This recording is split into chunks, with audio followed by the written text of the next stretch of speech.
Boobsy. Baby Boobsy. Yes, baby! That's smart, baby. Kiss first! Oh! I want to kiss them!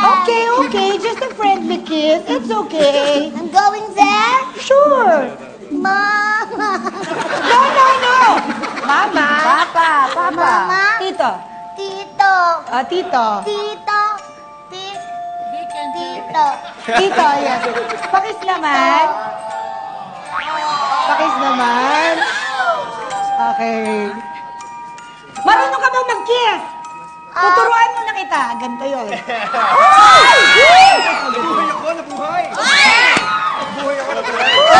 Mama!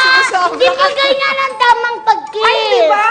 Hindi dapat din binaano yung lipstick. Ay, oh, I'm so sorry. Yes, it's Ako so na po messy. magtatanggal. Okay. Ang dami naman, paulit-ulit. Natanggal na. Okay, o dito naman sa zombie. Dito daw. Dito ba? Ito, dila. No, it's dirty. Wow, very smart. Okay, kiss.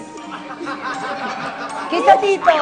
Very good. Thank you, Mama. It's okay. Thank you, boys.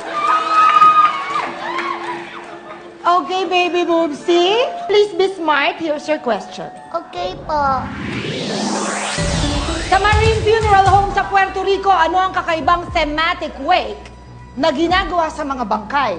Ginagawa pong saint or angel. Oh! Opo, para kasi gusto po nila, yung pakiwari nila, pag namatay po sila, nasa langit na sila. Ah, okay. Of Opo. course. Kaya sa akin po kayo maniwala. Kanina tama ang sagot ko.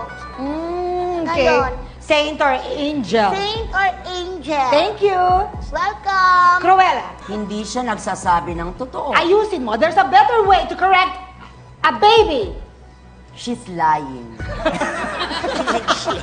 Parang gusto ka po niyang labanan kasi ikaw pinangtataasan ka din niya ng mata. Hindi niya alam ikaw ang host dito.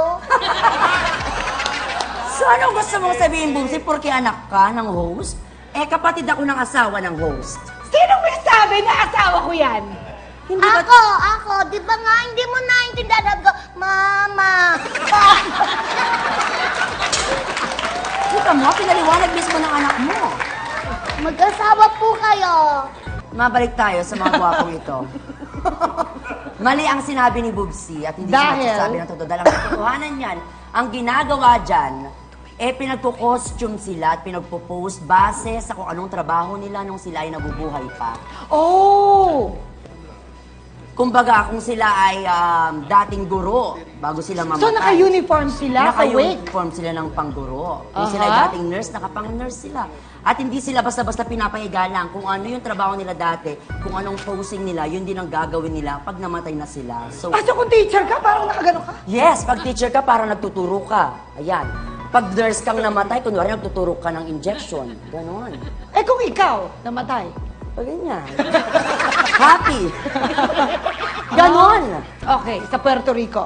Jose, Nakapadyama. patulog na. Nakapadyama.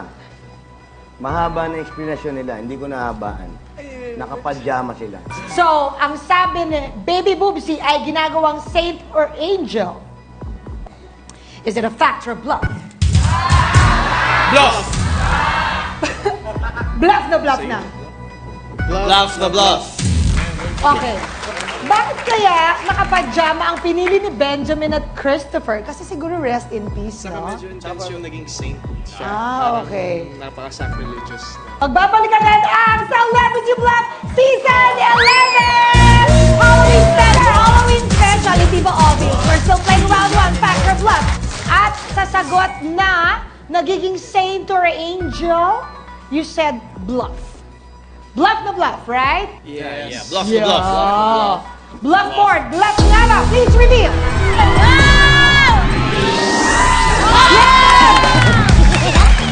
Very good. What's the fact? Sa Marine Funeral Home in Puerto Rico at sa isa ding funeral parlor sa New Orleans, binibihisan at pinoporma ang mga bangkay na tila buhay pa ito.